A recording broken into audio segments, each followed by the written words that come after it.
Hello, my name is Molly Fox, and this is my letter to the universe. Dear universe, how to even begin this letter? Should I start by thanking you for the most incredible and transformative past 6 months of my life, or for all the gut feelings that brought me here in the first place? Universe, you have opened my eyes up to so much.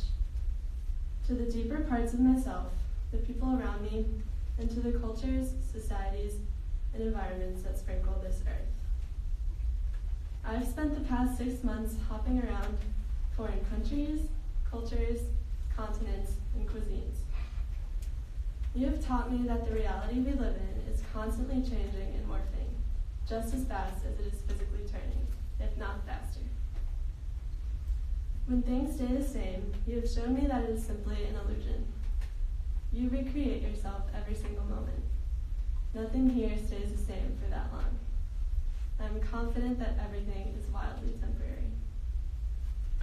I have been growing, turning, spinning, and morphing this entire trip, thanks to the space that you have facilitated for me to grow. I found myself repeatedly sick with several rounds of parasites that I'm not totally convinced has been cured. I've spent nights falling asleep with tears in my eyes because I'm experiencing what it's like to be painfully vulnerable and learning how to stand up for myself. I've gotten slapped on the thigh by old men, had my body vulgarly commented on by lingering strangers. I found myself wrestling with how to set and maintain healthy boundaries, ending up in yet another very imbalanced relationship. But this is not what I'm here to talk to you about. However, I do give a lot of gratitude for all of these experiences and for all the lessons that they forced me to learn. I'm here to do nothing but to thank you. Because of you, I have discovered passions, strengths, and characteristics about myself that I will use as a foundation for where I am determined to take my life. First, I want to talk to you about nature. On this journey, I realized that nature is universal. It is always waiting right outside the door, no matter where you are. You watched your group travel to many countries, each with their own landscape. My takeaway? There's always the same stars. I spent a lot of time on this trip looking up at the stars, watching them slowly rotate across the blackness of the sky. I spent a lot of time reading about the moon phases and how those are affecting us. I have shared my beloved moon book with the group, and I think we all really benefited from the sage advice it had to offer. Every time I was stargazing, the most bright and prominent constellation was Orion. Again and again. I spent so much time looking up at Orion that eventually I started addressing my journal entries and prayers to him. He has been there, right above me, at every stage of this journey. Thank you, stars, for shining so brightly, for reminding me that there are such greater, more important things out there than the temporary flows of our human emotions. You have a way about you that fills my body up with hope and serenity. Thank you for always being there for me to look up to. I've learned that through nature, I find freedom. I find a place where I can ground myself back into my body when my mind is soaring elsewhere. Feeling the grass on my bare feet in the front yard of my Thai house, feeling the rain hit my jacket at night walking home from Guatemala. Or in the sand compressing under every footprint in the Ghanaian heat. You help me remember where I am. You remind me to take a deep breath, to fill my lungs up all the way and turn the corners of my lips up towards the shining sun, even if it is hidden behind the stormy clouds. Thank you for this. As you know, I find my most freedom in nature, where all I need is myself and the weather you decide to create that day. This alone time makes me feel independent and it puts me in my place. About 7 weeks ago, I arrived in Ghana. This was my biggest shock of cultural differences. Yes, the climate and the scenery were quite new for us GGY students, but what consumed me the most was an overwhelming feeling of claustrophobia. I asked you for a lot of help during this time. It was eating me alive that I couldn't walk alone outside safely at any time during the day. that as a woman, I had to constantly be on guard and try to ignore all the eyes that watched me as I walked by. To be cautious of getting in street taxis, and even more cautious if I decided to walk instead. We were advised to walk in groups of no less than 3, which was difficult for me to accept because it never really seemed that unsafe, and I was so desperate to get some alone time, especially outside. I thought I problem solved by sitting in the backyard at my host family's house at night, but they always called me back inside, even if I left while they were sleeping. They were too concerned about me getting malaria, which makes sense since my host mother was struggling with it at the time. I felt stuck, trapped, very frustrated. I called on you for guidance, and you responded by telling me to be patient. I was forced to learn many things during this time, a lot of it pertaining to gender. It was hard not to feel frustrated when I had to pretty much stay inside whatever building I had been transported to, be it for the extreme heat or the fact that I was a young foreign girl. It felt limiting. Me aside, it was hard to watch my host mother be silenced by the presence of my host dad, even when I was asking her direct questions. When I told them I wanted to return to the beach sometime soon, maybe even with them, they seemed concerned and asked me if I had gotten Harry's permission to do something like that. I told them I do not need Harry's permission to do something for myself. All they did was laugh with shocked looks on their faces. Something felt very wrong in a deep place in me, one I haven't confronted before, mainly due to the culture I've been raised in. I did my best to foster a relationship with my host mom, and I realized that I could only do this through catching her when she was alone or when we were doing laundry or cooking together. These were times where she seemed much more comfortable sharing her opinions and her thoughts and her reactions. I cherished this time. I know you placed me in that specific homestay for a reason, and I thank you for that.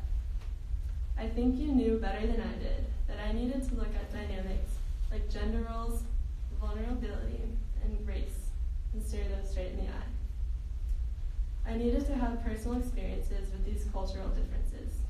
Thank you. A couple things happened having this experience under my belt.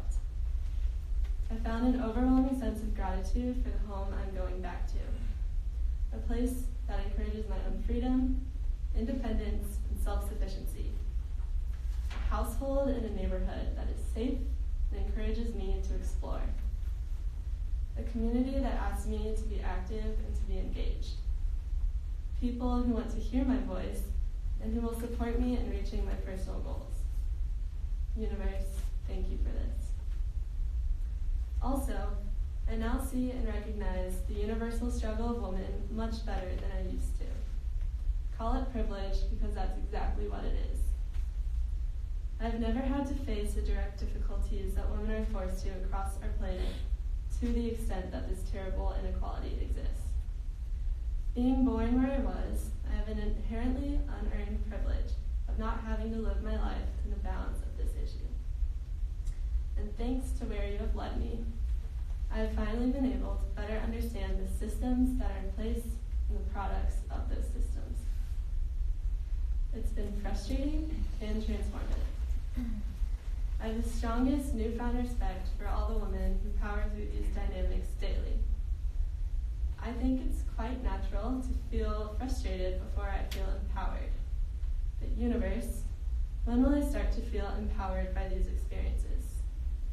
When will it stop being a source of anger and start becoming a platform for me to make change, to be an ally and to be an advocate? I ask you for your guidance in navigating these mental transitions. Moving on, universe, thank you for all the sunsets I've spent solo, for all the birds I've had the extra time to watch as they fly, catching different gusts of wind, wavering like silhouettes against the sun. Thank you for the space and the time I've taken to just stand outside, my eyes closed, feeling the wind push my hair across my face. Thank you for your protection as I roam random streets of random cities alone. For encouraging me to wander into an outdoor Thai temple at night under the 20-foot Buddha, meditating under the stars, staring up at Orion.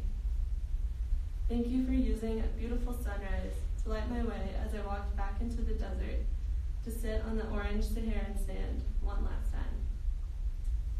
Thank you for urging me to go on spontaneous runs at night in Thailand, the ground only lit by the bright moon and the distant crop fires in the fields.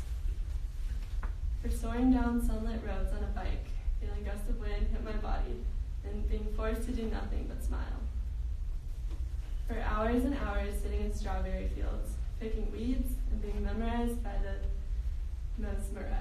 Guatemalan nature. For going on runs to the Central Church in Flores, for taking hikes through various national parks, and for swimming off the coast of Ghana or in a waterfall in Thailand. For mornings spent walking up 306 stairs to the top of the Buddha, just to be able to sit and watch the clouds slowly rotate across the sky for hours. It's these moments that I cherish the most, where I am not rushed, where I can keep my mind present and focus on everything that is right in front of me and nothing else, where I feel most alive and most connected to you and to the ground that holds my feet up. It is a source of independence, release, cleansing, and freedom. What more could I ask for? I learned so deeply that prayers and intentions are vital in our relationship. For years of my life, I've been regularly journaling and setting intentions. I think it's just who I am. However, on this trip, I've realized just how powerful the practice of prayers can be. Near the beginning of the trip, I hit one of my lowest points due to prolonged physical illness and emotional distress. I reached out to my sister, who responded with a mantra for me to repeat, given to her by her own energy therapist for me. Little did I know that I would be repeating this phase every night and every morning, almost without fail, for the rest of the trip. It goes, thank you, universe, for I am perfectly loved, perfectly supported, and perfectly healthy. Through the law of attraction, saying this to myself twice a day really did make me believe that I was healthy, even if I wasn't, until one day I was. This routine makes me feel loved and supported by you and by myself. You let me know that this is all I will ever need. I vow to always be seeking to be more intentional. I choose to grow my awareness in all possible ways with the endless opportunities that you provide. You empower me to strip everything down to my truest self, to dump all the materialistic and egocentric thoughts by the wayside, to focus on listening to my soul, and to be mindful of all the distractions to that, to be aware of the sources of suffering, such as desires, attachments, and expectations. I want you to know that right now, my eyes could not be more open. I'm growing my heart space to love, expanding my mind in order to better understand, and my ears in order to be listening with honesty and without assumptions. To push people and to be pushed back. To take advantages of opportunities of discomfort and vulnerability, and to thrive in those places because that is where we're stretched the most. You've watched our group travel to many countries, each with their own stars. That's just the wrong page. You've taught me that finding a new normal can happen much faster than anyone could ever expect. Everything is shifting, and we should be shifting with it. We are creatures of habit, and I've noticed this a lot on the trip. With the mentality of always seeking the familiar and the comfortable, we limit ourselves to change. The reason it is a mentality is because it is something that is held in our minds. Our minds are not our souls. They are much more susceptible to giving up, to getting distracted, and to creating false narratives for us to follow fool to. It took me a long time to figure this out, but here I am, feeling freer than ever. Thank you, universe, for believing in me. You have been there with me and there for me every single moment. I I'm excited for what the future holds and for every next day that I have the blessing to explore your incredible world, whatever it may be held with. I ask for your guidance in these next transitions, and to remember that the only things we need in this life are simplicity, patience, and compassion. Thank you, universe. Yours truly, Molly.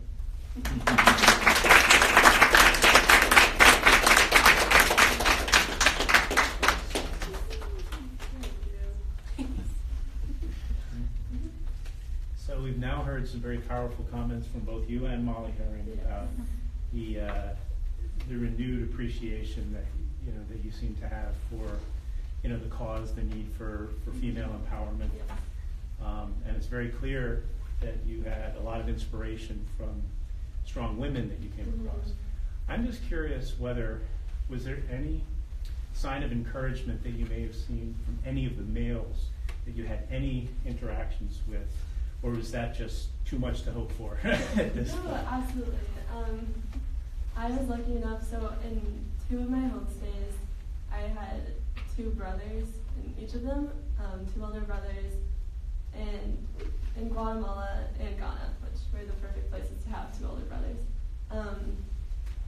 In both of those places, I got pretty close to at least one of the brothers, and they were absolutely so supportive and such allies for whoever was living with them. And so, especially for me, they would take us on walks and always be there. They would call me whenever you need anything, just super supportive. And I think they saw and recognized some of the issues that were going on in their communities, and definitely didn't perpetuate them. Definitely just showed that they wanted to be supportive and helpful to us. Do you think there's a chance that their interactions with you may teach them that it's worth spreading that kind of attitude in their, applying their perspectives to their peers in their communities? Or was it just sort of, you're our adopted sister and we have to, you know what I mean? Do you think it sort of may have had an impact from that standpoint? I think it definitely has an impact because maybe they forget that how much attention either girls or foreigners can have in their own communities. I think a lot of times they might have been shocked to hear or to see something that was happening, or people acting a certain way when we walked by with them. I think just kind of having that reminder that, this is my own community, but people are still acting this way and I'm not sure why. So. And over time you were able to speak with them somewhat openly about what you were experiencing? Absolutely, yeah. Okay. Pretty close on. They're all very open and welcoming. So, nice. Yeah.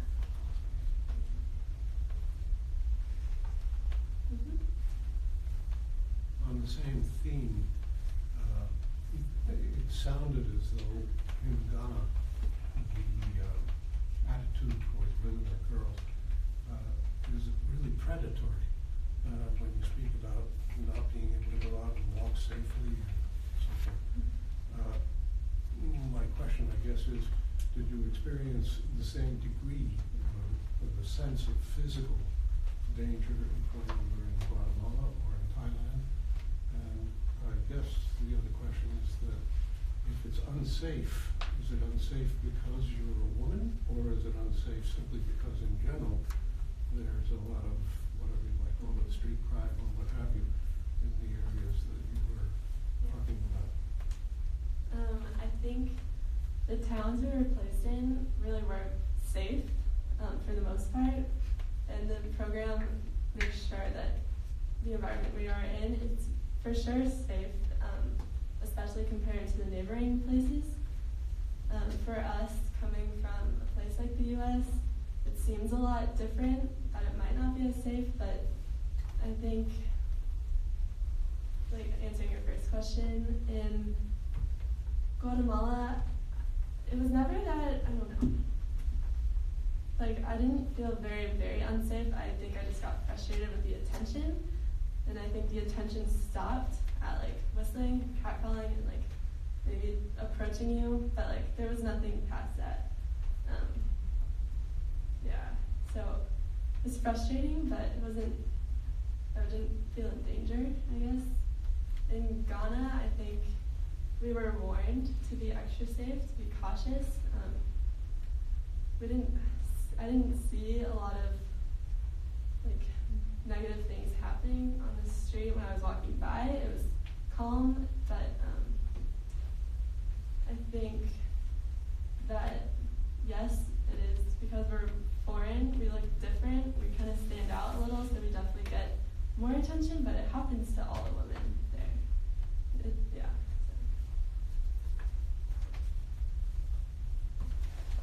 So. Another very powerful theme about your connection with nature and your natural surroundings. It seems like you feel it so deeply that it must have preceded your experience at TBB. But how would you say, taking what it was, your feelings about that, your place in the universe in natural terms, right? Before your trip versus now, can you pinpoint how it might have changed or transformed? Absolutely. I never realized how much I needed to be outside and how much peace and how grounding it was for me to just be outside, especially when I was alone, and just to like kind of decompress.